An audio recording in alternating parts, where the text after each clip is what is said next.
Happy Father's Day to those to whom it applies. Today we had a wonderful example of the true meaning of fatherhood with the sudden downpour. Dad drops the wife and kids off at the carport and then tromps into church in the rain. That's sort of, father's always getting rained on, but the scripture says he rains on the just and the unjust, Well, happy Father's Day. I'm thinking about Father's Day a little bit. My last assignment at St. Thomas, when I got there, and I think it was 1986, the place was run by some very, very committed feminists. Now, this probably won't mean a lot to you, but boy, I sure remember my reception there. They weren't real happy because I called God Father. And of course, they didn't use the word Father referring to God. In fact, I was not welcome to say the main Mass in the parish for 3 years. He said, well, you're the pastor. What? Well, yeah, I was the pastor, but politics is the art of the possible. They had their own priest, and my immediate superior was pretty impressed with these people who wouldn't call God Father. They would call God Father, Mother, or sometimes Creator, or sometimes just Mother. And the funny part was they would always use the feminine. I'm not making this up. They would always use the feminine pronoun when referring back to Christ or to God, such as Jesus and her disciples. I mean, they were gung-ho. And except it was always kind of funny when they got to the text about the devil and her angels. They quick changed it to the devil and his angels. But that brought up a good question. And we eventually, after a few years, began to negotiate. And I had to think why I call God Father. And I think it's a pretty good thing to think about, even if we don't think about it, because we live in a society that has what I believe is a false feminism. I don't think there's ever been a feminist movement. There's been a masculinist movement, that what men do is good, so women should do it. A corporate president and lawyer and high power this, that, or the other thing. Whereas women, have you ever gotten this? You're only a housewife? No, I'm a mother. I remember when I worked at Children's Hospital as a chaplain in my internship that there was a woman who adamantly, when she got to that line about occupation, she filled out mother. But you get that. You're only a wife and mother. Well, only a wife and mother? You know, women have to know everything, whereas men, we have to go out and hunt the woolly mammoth. We have to be very good at that. So sometimes we get a little vexed when women expect us also to be good at things other than hunting the woolly mammoth, like talking. That's not our strong suit. But I digress. Well, why is it that we call God Father? Well, because Jesus called God Father. Okay, well, why did Jesus call God Father? Some people would say, well, he was a man of his times. He was completely incarnated. Therefore, he was just going with the flow of his times. Well, this is Jesus who said no more circumcision, no more Saturday worship, no more temple observance, no more dietary law, but I don't want to offend anyone and call God Father. Jesus lived in a world where people were very comfortable calling God Mother. There were mother goddesses just down the street. He lived down the street from Greek-speaking cities where they had temples to mother goddesses that were run by priestesses.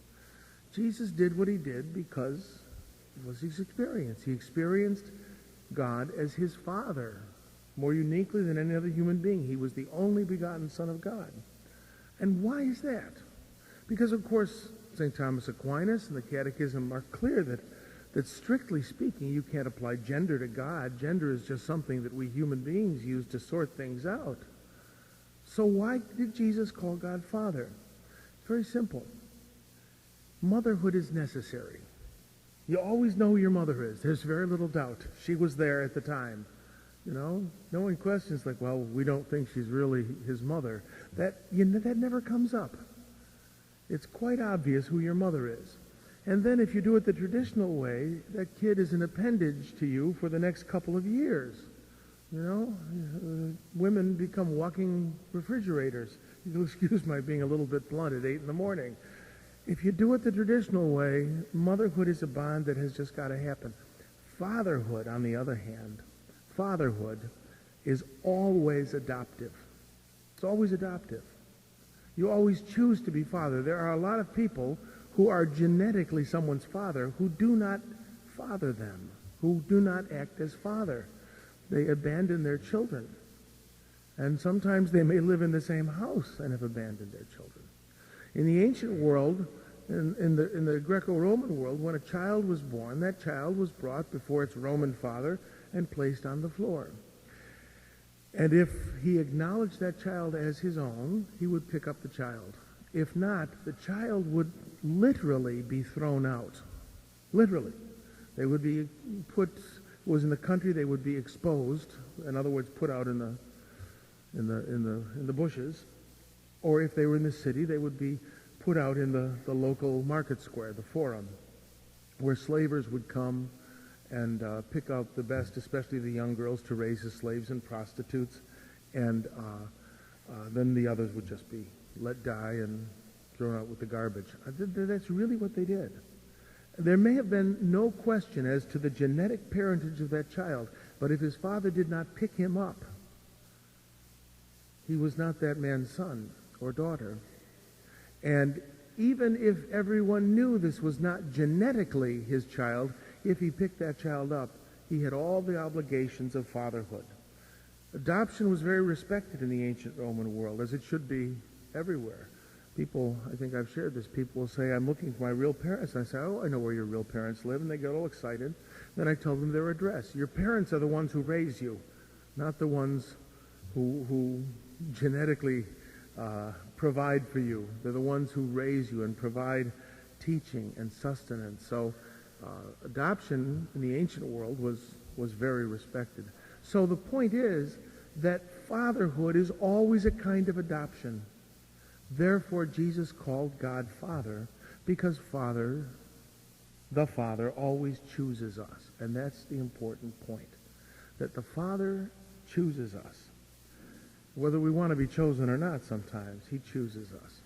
And motherhood is always necessary. When you think of, for instance, Manuel Noriega, when the U.S. Marines were chasing him, where did he go? He had been a devout spiritist and dabbled in Buddhism. He'd renounced his Catholic faith.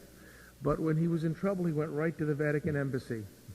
Erich Honecker, who was the dictator of East Germany, who had vowed to eradicate Christianity from East Germany in the communist times, well, when he was out of a job after the Berlin Wall fell and dying of kidney cancer, he went and lived with a Protestant pastor and his wife, and they took him in. So mother always has to take you in, whereas father always has to choose you. That was why Jesus called God Father, because God chooses us.